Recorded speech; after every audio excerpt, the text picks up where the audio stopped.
Hello and welcome back to Stop and Go F1 here for your Saturday News Weekly Roundup video. Wow, can you believe another week's gone already? I certainly can't. But here's what we got to talk about today. Ferrari contracts, especially the contract of Carlos Sainz, that's been talked about a lot this week. We're going to take a look at the Red Bull Young Driver program as well. A look into the potential of banning DRS in the future. We'll look into that.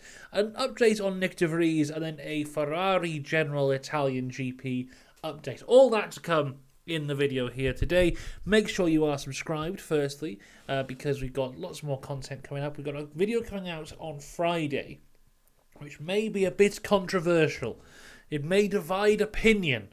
It may cause mass arguments and people hating on me for the rest of my life. So if that's something that you sound that you're interested in, make sure you subscribe to this here Stop and Go F1 YouTube channel. Also, there was a video that came out on the channel yesterday about how much it really costs to go to the cheapest race of the year. So if that sounds like something you're interested in, there's a video on that came out yesterday. But firstly, let's finish this one. Starting with Carlos Sainz, and there's rumours around about him all over the place. Starting with this one that comes from Auto Action, which is reporting that Carlos Sainz has signed a pre-contract with the Audi team to join the Sauber team in 2025. Now, of course, the Sauber team will be returning to the grid next year. The Alfa Romeo sponsorship runs out at the end of this season. They will return to being the Sauber team.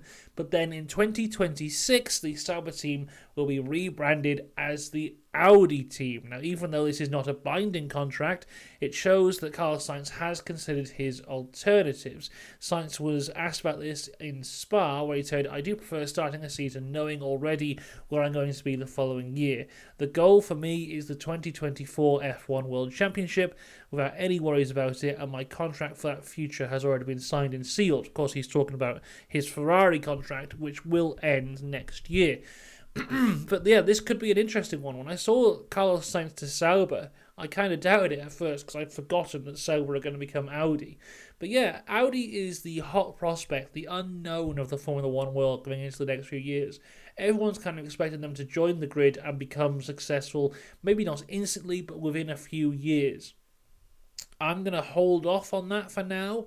I think they could be a strong midfield team, but I don't see them going for championships like straight away like many others do.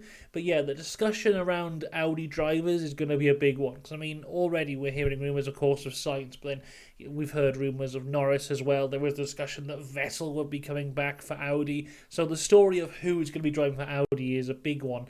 But yeah, this is certainly an interesting one. And not long after this rumour came out, another rumour came out, and it wasn't a rumour, it was talk from Carlos Sainz's people, who have said, and I quote, "Plan A is Ferrari, Plan B is Ferrari, and Plan C is also Ferrari." So Carlos Sainz's people playing down any talks of him moving around for a while, which is probably the sensible thing to do, especially when his contract doesn't end until the end of next season. Frederick Vasseur has come out and said that he won't be discussing contracts with any of his drivers until the end of this year, which goes against what we've heard, because apparently Charles Leclerc has already signed a contract. That's the rumour going round. So either Vasseur is lying here, or that rumours of Leclerc's contract were false. But I think that they probably have got Leclerc under lock and key for now. But yes, Carlos Sainz, it's an interesting one. We'll see where he goes, but it looks like Ferrari for now. Moving across, though, to the Red Bull team, and Red Bull have said that they're going to begin reducing the numbers of drivers in its junior program to ensure only the best remain. This is a quote from Christian Horner now, saying, "A Max Verstappen or Sebastian Vettel, they don't come along every season. So it's just making sure that you can identify the talent when it does come along. It's focusing a bit more on youth, I think, going forward as well. We have a lot of drivers in Formula 2 this year.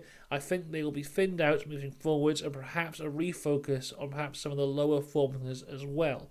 Now, here is a list of the Red Bull young drivers out and about at the minute. So, in karting, there is one called Enzo Tarvankukel, who I've never heard of. Going into Formula 3, I think there's Sebastian Montoya, who's having quite a good rookie season. I think there's quite a bit of talent there with Sebastian Montoya that we can grow a little bit. So yeah, he's looking good there. But then once you get into Formula 2, my God, you have a lot. So Zay Maloney, Enzo Fittipaldi, Isaac Hadjar, Ayumu Iwasa, Jack Crawford, and Dennis Hauger are all in F2 this year and are all Red Bull Young drivers. Of course, on top of that, you have Liam Lawson, who's still connected to the Red Bull Young Driver program. He's in the Super Formula.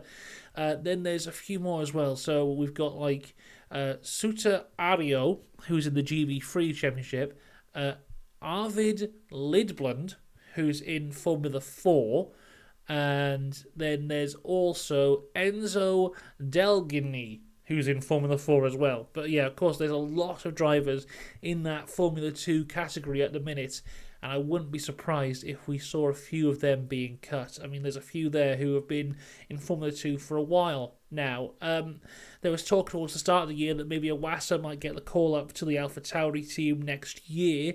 Those talks seem to have died down quite a bit at this point. There's a few guys there, though, who can probably stick around a few more years in F2. Be interesting to see which ones get cut, because they're all very talented guys. You know, Zane Maloney at times has shown real promise. Enzo Fittipaldi's just had a fantastic weekend on the back of that Spa F2 trip there. Isaac Hadjar has been pretty consistent this year. Jack Crawford's looking good. Dennis Hauger looking good.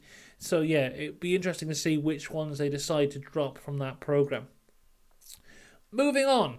According to AMUS, whoever they are, F1 is reportedly considering the banning of DRS in qualifying, so it can be only used in the race. If put into place, this change would most severely impact the teams with the most affected DRS, which as of now is the Red Bull with a DRS maximum top speed of 340 kilometers per hour. Now, this isn't a really interesting one, because as much as that could be interesting, I think that wouldn't massively change anything.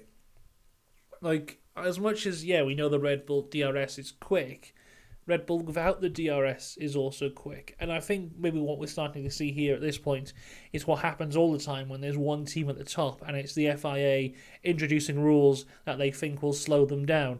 If this comes through, I don't think we're going to see a drastic change in anything. We definitely want to see a drastic change in races.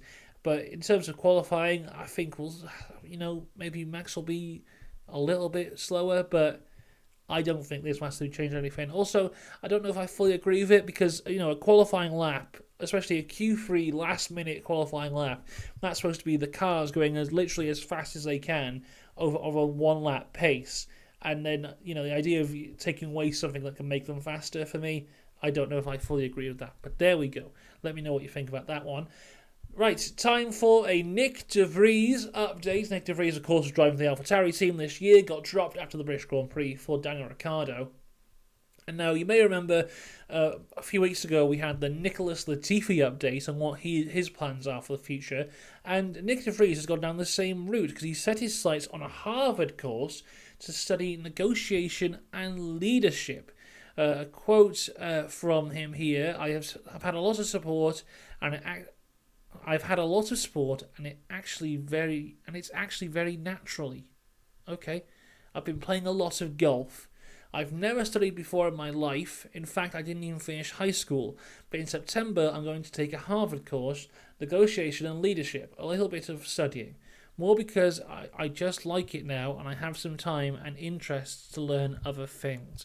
So it sounds like he's taking a step away from racing for the time being, focused on his studying, which it's quite surprising, because I thought he would go back to Formula E, honestly. I was a bit shocked there. But this is from Racing News 365, that he'll be going to get his head down, learn some stuff. So best of luck to Nyck de Vries in the world of education. And finally, we're going to look at the Ferrari team for the Italian GP, because they will reportedly run a special livery for that race. We've seen them last year, they had a special livery as well, where it's like the red and yellow. But this one apparently is going to be a tribute livery to the Le Mans victory that they had this year, which also was a car that was red and yellow. So that'll be pretty cool. That Le Mans car looked absolutely fantastic, so I imagine that will also look good on the F1 car. That's something I'd like to see. So there you go. That's all we got time for this week's news video. As I said, check out the video that came out yesterday. Make sure you subscribe for the more videos coming along because soon F1 will return. Only got like one more weekend now, if you don't count this one, with no F1, and then we're back for the Dutch Grand Prix. We'll be covering all of that here on the channel, so make sure you subscribe for that. Until then, though, have a great week. I'll see you later. Goodbye.